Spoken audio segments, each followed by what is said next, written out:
اگلا سر یہ سوال بہت امپورٹنٹ ہے. انجینئر محمد علی مرزا جلمی صاحب نے وہ جو آپ حضرات کی طرف سے جو دلیل پیش کی جاتی ہے نا کہ حضرت فاطمہ الزہرا سلام اللہ علیہا کے گھر مبارک پہ جا کے ان کو دھمکی دی گئی نعوذ باللہ من ذالک، تو اس پہ انجینئر محمد علی مرزا جلمی صاحب نے مفتی محمد اسحاق صاحب کی جو تحقیق ہے نا اس کو آپ اپنا موقف بنائے. وہ یہ کہتے ہیں کہ یہ شخص ہے نا جی مصنف ابن ابی شیبہ میں جو راوی ہے زید بن اسلم سے روایت کرتے ہیں. یہ اسلم وہ کہتے ہیں بات کی درست ہے کہ اسلم موقع کا راوی نہیں، یا اسلم اس موقع پہ موجود نہیں. ایک آپ یہ نوٹ کر لیں. اور دوسری بات وہ لوگ کرتے ہیں کہ اگر بالفرض ایک عالم ہے جو کہ مہدی زبیر علی زئی صاحب کے شاگرد ہیں، اگرچہ وہ اب بہت سختی کے ساتھ رد شیعہ کرتے ہیں، بہت شدت کے ساتھ، اور انجینئر محمد علی مرزا جلمی صاحب سے بھی ان کا بہت شدید ترین اختلاف ہے، بہت شدید ترین. تو وہ یہ کہتے ہیں جی کہ بالفرض اگر یہ روایت صحیح بھی ہونا تو اس میں کوئی انہوں نے توہین نہیں کی، بلکہ انہوں نے کہا آپ مجھے رسول پاک کے بعد سب سے بڑھ کر عزیز ہیں. ایک یہ بات آپ نوٹ کر لیں. یعنی ایک تو یہ روایت باطل ہے کیونکہ اس کا جو راوی ہے وہ موقع کا گواہ نہیں ہے. ایک تو یہ علم حدیث میں کیا یہ بات درست ہے یا نہیں، ایک یہ نوٹ کر لیں. دوسرا یہ ہے کہ دوسرا جو عالم نے موقف دیا انہوں نے کہا اگر یہ روایت سند درست بھی مان لی جائے باوجود اس کے کہ اس کا راوی موقع کا گواہ نہیں ہے تو اس میں توہین کا کوئی پہلو نہیں ہے، کیونکہ اگلا جو واقعہ وہ سارا ان کے مطابق اہل تشیع نے ٹوٹلی جھوٹ گاڑ رکھا ہے. وہ شیعہ کی کتب سے بھی ثابت نہیں ہے کہ نعوذ باللہ استغفر اللہ گھر کو نعوذ باللہ آگ لگائی گئی ہو. یہ ایک نوٹ کر لیں سر. سوال آپ نے نوٹ کر لیا سر؟ پہلا جو آپ نے سوال کیا ہے کہ مصنف ابن شیبہ والی جو روایت ہے زید بن اسلم اپنے والد سے روایت کرتے ہیں، تو اس کے متعلق سند میں تو کوئی اور مشکل ہے نہیں، کیونکہ سند صحیح ہے بشرط بخاری بشرط مسلم. صرف یہ ہے کہ اسلم جو عمر کے غلام تھے، عمر کے وہ خادم تھے، وہ کہتے ہیں اس وقت مدینے میں نہیں. اس کی دلیل کیا ہے؟ اس کی دلیل یہ ہے کہ اسلم صحابی نہیں، اسلم صحابی نہیں.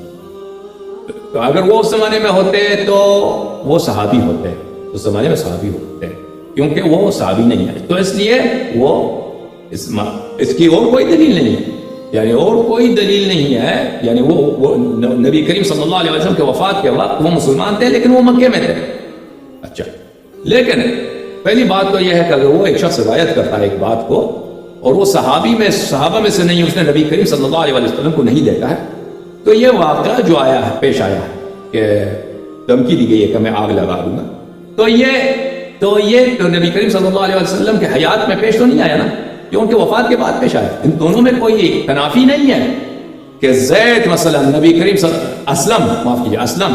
صلی اللہ علیہ وسلم کے وفات کے بعد مکے سے مدینے پہنچ گئے اور ان کی صحابیت بھی نہیں، اور اس کے باوجود وہ اس واقعے کے شاہد رہے. میں آپ کو اگر یہ مان بھی لیں کہ چلیں وہ اس واقعے کو شاہد نہیں ہے تو اس کا بھی جواب ہمارے پاس ہے. لیکن پہلے میں اس بات کا جواب دوں کہ آپ نے کسی مولوی کا ذکر کیا کہ اس میں کوئی توہین نہیں. ملاحظہ فرمائیے یہ کتاب ہے کتاب المصنف فی الاحادیث والآثار، تالیف ابن ابی شیبہ الکوفی، جلد نمبر 432. یہ وہ حدیث ہے جس کے متعلق ہم بات کر رہے ہیں. اچھا، یہ حدیث ہر لحاظ سے اس میں کوئی اشکال ہی نہیں ہے سند کے لحاظ سے. محمد بن بشر حدثنا عبید اللہ ابن عمر حدثنا زید بن اسلم عن ابی. تو یہ صحیح بخاری مسلم سب اس بخاری مسلم کے متفق علیہ روایت ہے. اچھا، کہ اس میں یہ ہے کہ کان علی والزبیر یدخلان، امیر المؤمنین علیہ السلام اور زبیر آتے تھے کن کے پاس؟ حضرت زہرا سلام اللہ علیہا کے پاس. فیشاورونها ویرتجعون فی امرہم، مشورہ کرتے تھے اور اپنے کام کے سلسلے میں آپس میں بات چیت کرتے تھے. فلما بلغ ذلك عمر بن الخطاب خرج، جب یہ خبر پہنچی کہ یہاں پہ یہ لوگ جمع ہوتے ہیں باتیں کرتے ہیں، عمر کو پہنچی تو عمر آ گیا اور حضرت زہرا سلام اللہ علیہا کے پاس آ گیا. قال یا بنت رسول اللہ. اچھا، اور اس کے بعد اس نے خطاب، پھر اس کے بعد عمر نے کہا یا بنت رسول اللہ واللہ ما من احد احب الینا من ابیک، آپ کے والد سے ہمارے نزدیک کوئی صلی اللہ علیہ وسلم سے زیادہ کوئی ہمارے نزدیک محبوب نہیں ہے. وما من احد احب الینا بعد ابیک منک، اور ان کے بعد آپ سے زیادہ کوئی معزز شخص ہمارے پاس نہیں ہے. لیکن اللہ کی قسم یہ ما ذاک بمانع، یہ میرے لیے منع کا باعث نہیں ہوگا، یہ مجھے اس کام سے نہیں روکے گا. کس کام سے؟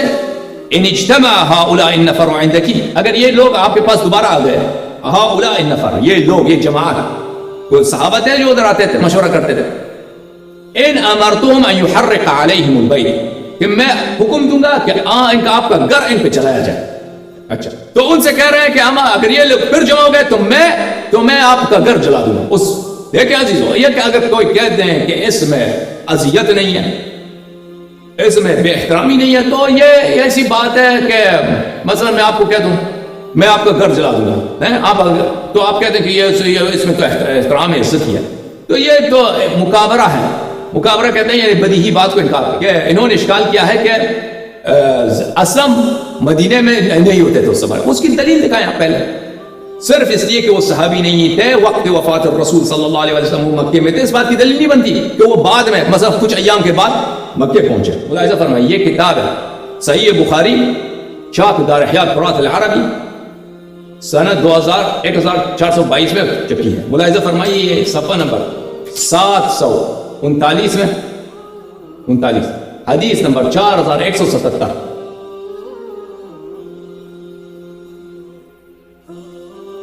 حدثنا عبداللہ ابن یوسف، عبداللہ ابن یوسف نے کہا اخبرنا مالک، مالک نے کہا عن زید بن اسلم، زید بن اسلم نے کہا عن ابیہ، اس نے اسلم سے روایت کی، ان رسول اللہ صلی اللہ علیہ وآلہ کان یسیر فی بعض اسفاری وعمر بن الخطاب یسیر معه لیلا.